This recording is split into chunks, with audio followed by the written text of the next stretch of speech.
ketika muncul seorang Kiai Haji Imaduddin membuat temuan bahwa orang-orang Yaman ini ternyata bukan keturunan Rasulullah. Gennya berbeda dengan gen keturunan Rasulullah. Gen orang Yaman ini lebih cenderung nenek moyangnya itu keturunan bangsa Israel atau Fir'aun. Kemudian Habib Rizik tidak berani melakukan tes DNA ketika membaca temuan dari Kiai Haji Imaduddin. Habib Rizik juga mulai meragukan dirinya sendiri sebagai keturunan Rasulullah, meragukan teman-teman yang Arab itu sebagai keturunan Rasulullah. Akhirnya mereka mengharamkan tes DNA. Kenapa keluar fatwa keharaman tes DNA ini? Karena itu satu-satunya cara untuk menjaring kekuatan umat Islam di Nusantara ini. Kalau mereka ketahuan bukan keturunan Rasulullah, bubar yang mendukung mereka.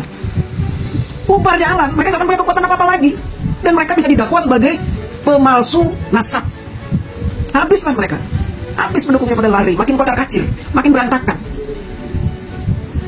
Inilah yang membuat mereka semakin putus asa. Kemudian dia bukan cucu Nabi, dilihat dari hasil tes DNA yang sudah ada. 180 orang sudah tes DNA. Dan tes DNA-nya menunjukkan haplogrup mereka itu G. Sedangkan keturunan Nabi menurut para ahli harus mempunyai ciri kode genetik haplogrup J1 sesuai dengan para keturunan Nabi yang sudah tes DNA di seluruh dunia Islam, dari mulai Saudi, Al-Abdali, Al-Auni, Al-Jamajijah, kemudian di Yordan, Al-Hashimi, di Maroko, di Yaman itu. Di Yaman itu ada yang bukan Pahlawi, namanya Az-Zaidi, Rasi, At-Toba-Toba, Al-Jailani.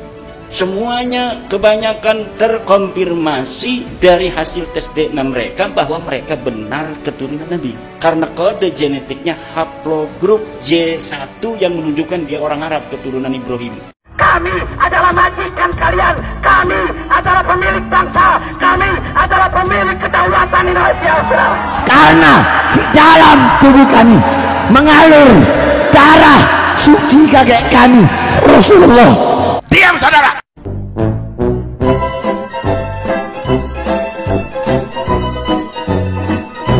Assalamualaikum warahmatullahi wabarakatuh. Selamat siang teman-teman. Jumpa lagi dengan saya DJ. Kenapa berita kebencian terhadap Bapak Jokowi, Pak Prabowo, dan Mas Gibran semakin masif disebarkan oleh para pembenci? Sebelum kita membahas itu, saya ingin bercerita tentang masa dulu. Di tahun 1832, ketika bangsa Yaman berbondong-bondong datang ke tanah air untuk bekerja di perusahaan Belanda bernama VOC. Mereka imigran datang ke Indonesia. Ketika Belanda mulai mengangkuti rempah dari Indonesia, kayu ke negara Belanda, tersiar kabar bahwa Indonesia itu kaya sekali, tak habis-habis kekayaan. Datanglah bangsa Yaman itu, yang memang dari negeri yang kacau gitu ya. Mereka ingin memiliki sebuah penghidupan yang lebih layak. Datang dia bekerja dengan orang Belanda. Masuklah dia sebagai pekerja di VOC. Jadi kaki tangan pengusaha-pengusaha yang ada di VOC. Ini keturunan Yaman ini mengklaim bahwa nenek moyang mereka lah yang berjasa atas kemerdekaan bangsa Indonesia.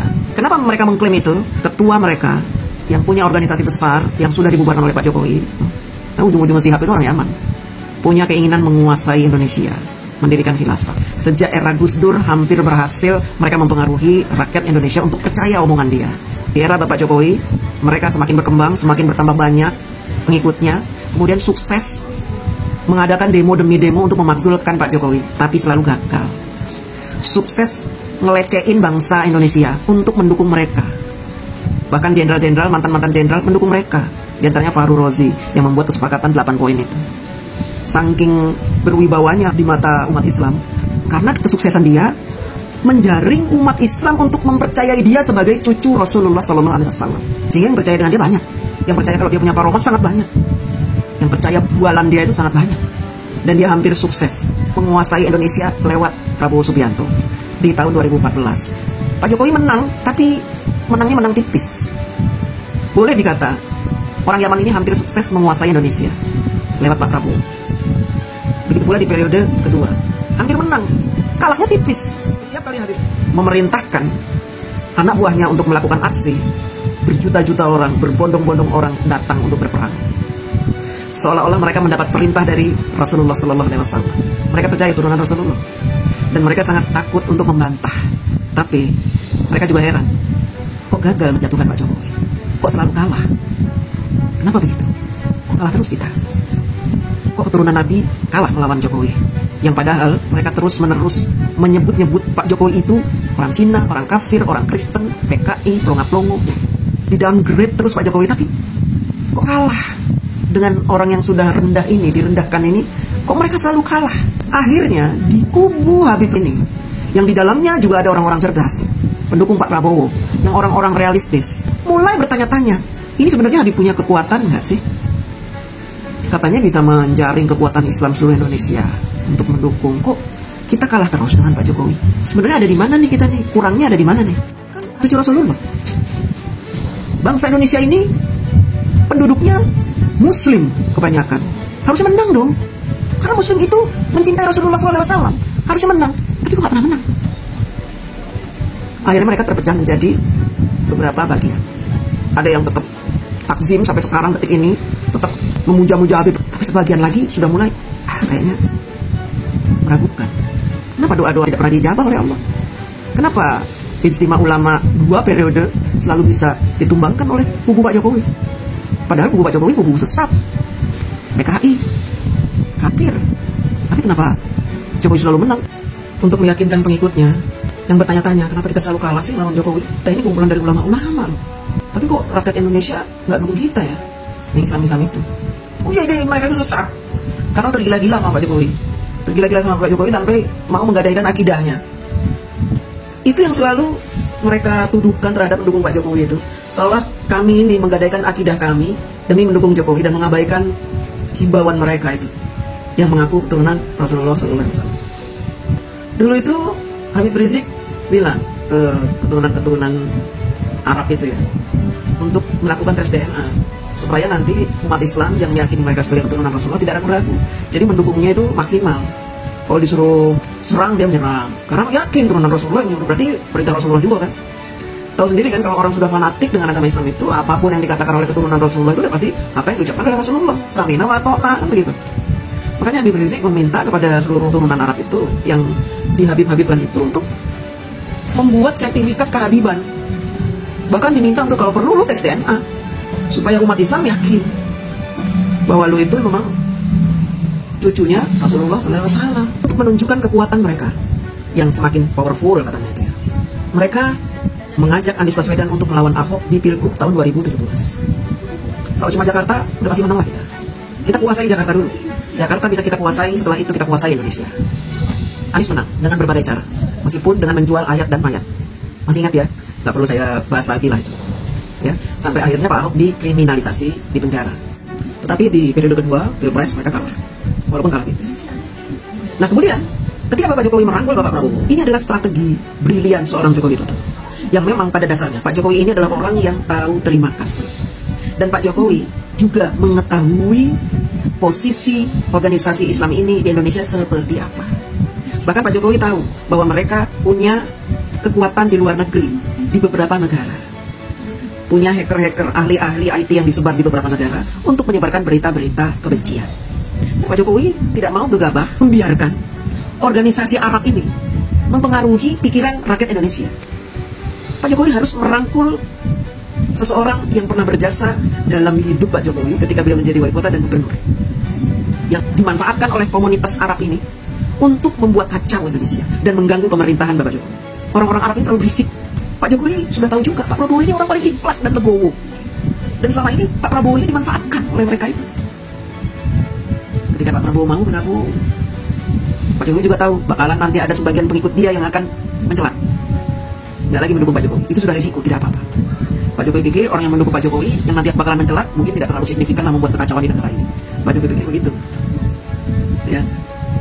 Masuklah Pak Prabowo ke dalam lingkungan istana dan menjadi bagian dari pemerintahan yang ikut membangun Indonesia.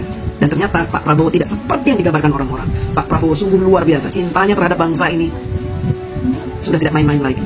Cintanya sudah mentok, benar-benar cinta terhadap bangsa ini. Sehingga beliau rela mengorbankan apa saja, asalkan bangsa ini bisa sejahtera.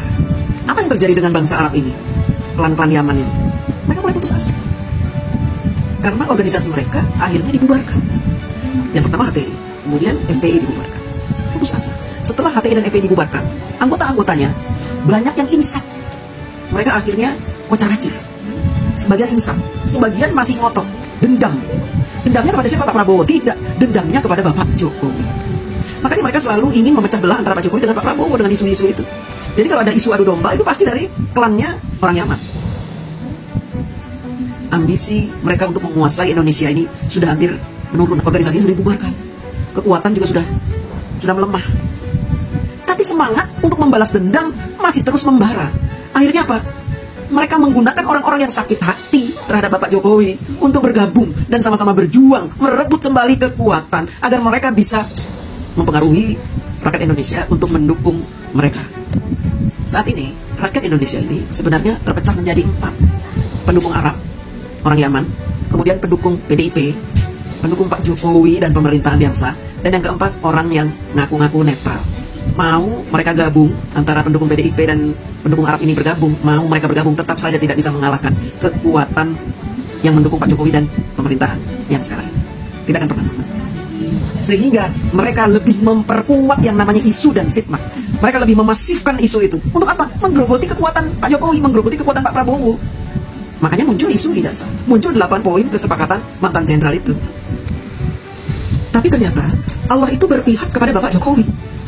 Ketika muncul seorang Kiai Haji Imaduddin membuat temuan bahwa orang-orang Yaman ini ternyata bukan keturunan Rasulullah. Gennya berbeda dengan gen keturunan Rasulullah. Gen orang Yaman ini lebih cenderung nenek moyangnya itu keturunan bangsa Israel atau Fir'aun. Kemudian Habib Rizik tidak berani melakukan tes DNA ketika membaca temuan dari Kiai Haji Imaduddin. Habib Rizik juga mulai meragukan dirinya sendiri sebagai keturunan Rasulullah, meragukan teman-teman yang Arab itu sebagai keturunan Rasulullah. Akhirnya mereka mengharamkan tes DNA. Kenapa keluar fatwa keharaman tes DNA ini? Karena itu satu-satunya cara untuk menjaring kekuatan umat Islam di Nusantara ini. Kalau mereka ketahuan bukan keturunan Rasulullah, bubar yang mendukung mereka. Bubar jalan, mereka tidak akan punya kekuatan apa-apa lagi. Dan mereka bisa didakwa sebagai pemalsu nasab. Habislah mereka. Habis mendukungnya pada lari, makin kocar kacir, makin berantakan. Inilah yang membuat mereka semakin putus asa. Keputusasaan ini menyebabkan mereka menghalalkan segala cara untuk menjatuhkan Pak Jokowi dan Pak Prabowo. Karena apa? Niat mereka bukan lagi untuk berdakwah, bukan lagi buat syiar Islam, bukan lagi untuk menegakkan Islam, tetapi untuk apa? Untuk menjajah bangsa Indonesia.